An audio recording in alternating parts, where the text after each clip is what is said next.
Ladies and gentlemen, boys and girls, children of all ages, the moment you had been waiting for has finally returned. Your favorite show on the internet regarding hoops with your favorite bro. It is back. JumpBall, Season 1, Episode 13. Back one more time. Back. Just like the rain it was in the morning today out here in the Bay. Back. Just like we hope the Warriors, come back today. But back to break down all the playoffs action that you guys have missed out on, possibly, or just want a different perspective to hear.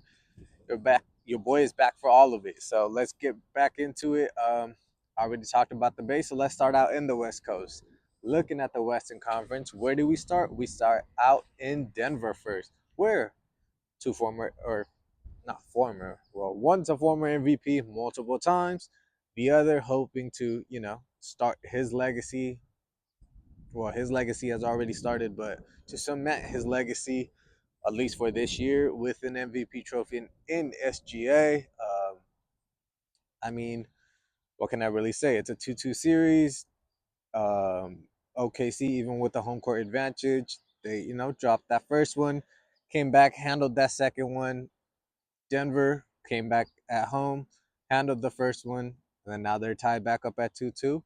This is a very interesting series. Even before the series started, I said I hoped, not just as a Warriors fan, but as just a basketball fan in general, that I hope this series does go to 7 games, just like the Clippers series. I do think this is going to be a very, very evenly matched series. There's going to be chess matches between both sides. They've both, tweaked here and there. They both have had their wins respectively. But then we move on. Where do we move on to? First, we're moving out of the West Coast. We got to go Central America. Where are we landing down to? This time around, we are landing down in Cleveland. Because, boy, 4 games are done in that series as well.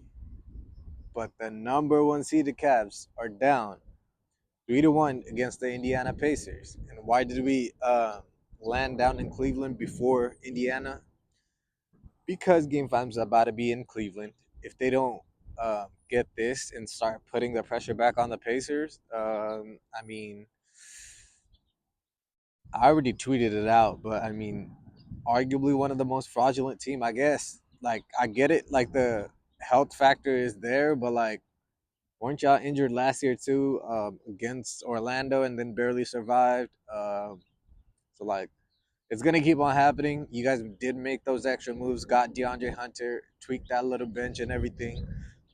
Went from JB Bickerstaff to a Kenny Atkinson system. It should have worked to a degree. I guess it did to take you guys to a conference semifinals, but you guys are not even in the conference finals as the number one seed. You guys wanted 4 All-Stars. You guys can't even make the finals. So, Cleveland, talk to me. What are we doing here?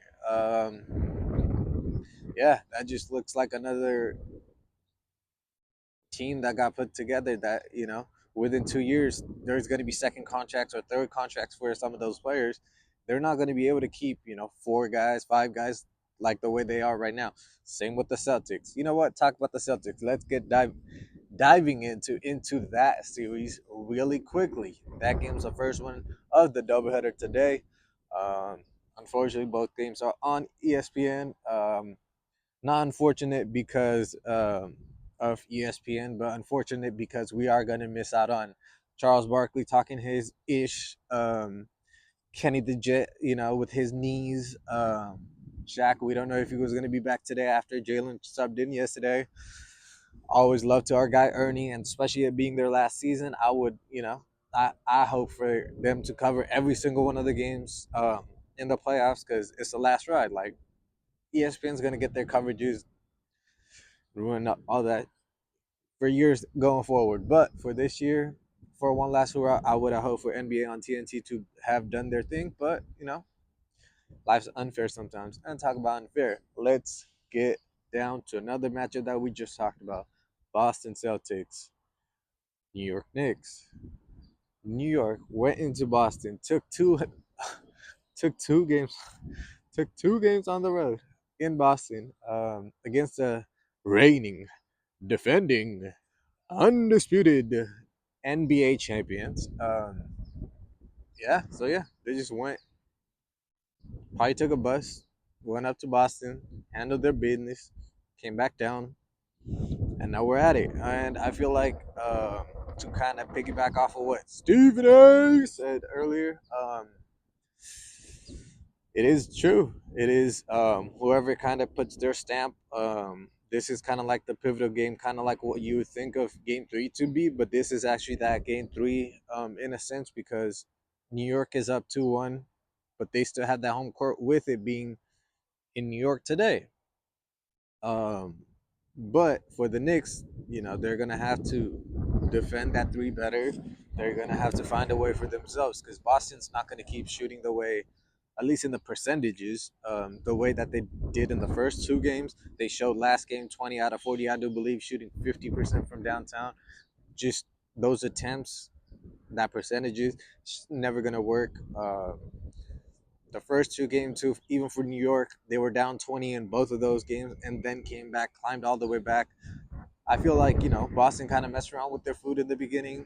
They might not have taken it as seriously, maybe have gotten distracted with the Drew Holiday injury and the Kristaps Porzingis injury, but they're back. They look like they're focused again.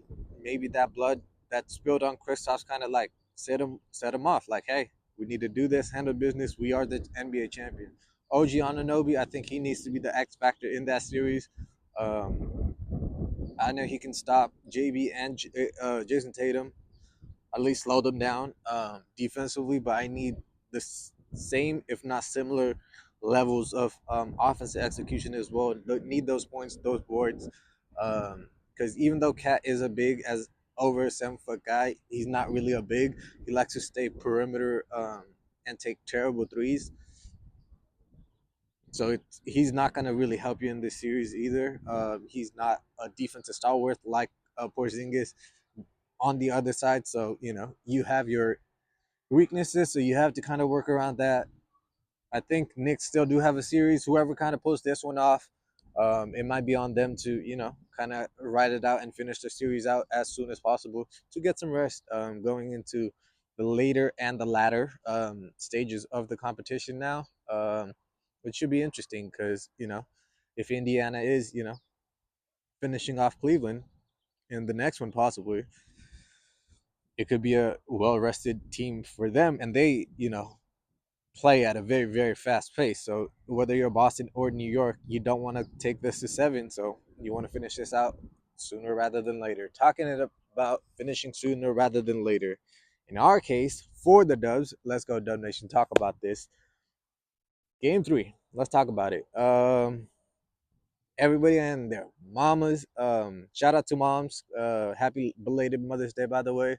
But yeah, everybody and their moms just looked at his box score of 1 of 11 shooting. He didn't score enough. Whoop de whoop. True. Yeah, but they also play good defense on the other side too. Paz is the second guy. He still doesn't have a reliable jump shot. He still makes his young guy decisions at times. Um, whether it's driving when he shouldn't be, taking a shot when he shouldn't be. There are those things that he can obviously learn from. He did also have, I do believe, 8 boards, which out rebounded the entire Warriors team. That is one of the reasons why we could not, do our thing. Turnovers wise, they actually had more than us. Fouls wise, I think it was pretty similar. So it was a very close game. Um, I think Jimmy Butler's aggression down the line in the fourth quarter, like end of third ish to the fourth quarter, it just kind of he took a backseat a little bit, and that was not going to happen. Between just him and JK, they had about 64 points. The rest of the guys scored, I want to say 34, 39 points. That will never win you games in the playoffs. You need help. Without Stephen Curry, you're going to need everybody to show up. Draymond Green, I love you, big bro. I've always been supportive of you. We'll always support you. We'll always love you no matter what. You do need to know that the refs are, against you. And, like, it is what it is. Now we just got to keep that motion in check. We'll be straight by the time Chef rolls back around, healthy, hopefully 100%. Hopefully by around game 5 if it works out. If not, we'll see him in game 6. But for that, we are gonna have to push it to game 6. For that, we are gonna, just like OKC, we are gonna have to kind of tie this game up. We only went and got one over there, just like Nuggets. So we can't be losing out here at home like Cleveland. So we gotta pick and choose our battles, pick and choose the teams that we want to kind of emulate. Um, yeah, size difference hasn't really mattered or factored so far. Rudy Gobert offensively is, you know, hindered, incapable, unskilled, whatever you want to say. He's almost a non-factor. But you can't let Anthony Edwards eat, especially in that fourth quarter. Let's go back and look at his numbers. As almost scored 20 points in that quarter on itself. Um, yeah, and Julius Randle, you can't be letting both of those guys eat. Naz Reid hit, timely threes. That's what kind of kills you, is those timely threes. In the game prior, when we got our win, that's when we were the ones making those timely threes. But pray to God that we make those again. Buddy Hield, we need a little bit more out of you. Over 20 points is almost a necessity now with the chef being on the sideline. So boys, you gotta come out with that right energy, gotta come out with the right intensity, but also gotta be, especially for Draymond, knowing that the referees are, most likely against us, even though we are the home team. Gotta toe that line a little bit more carefully, gotta do it more safely. Um, but you already know what it is. It's jobs till we dead. So either way, 2-1, 3-1, 4-1, we on it next year. Maybe we'll go get Giannis. We'll see what happens. Till next time, till the next episode. Love y'all. Keep showing love. Like, comment, subscribe. I know you guys don't do it, but gotta keep pushing it. Love.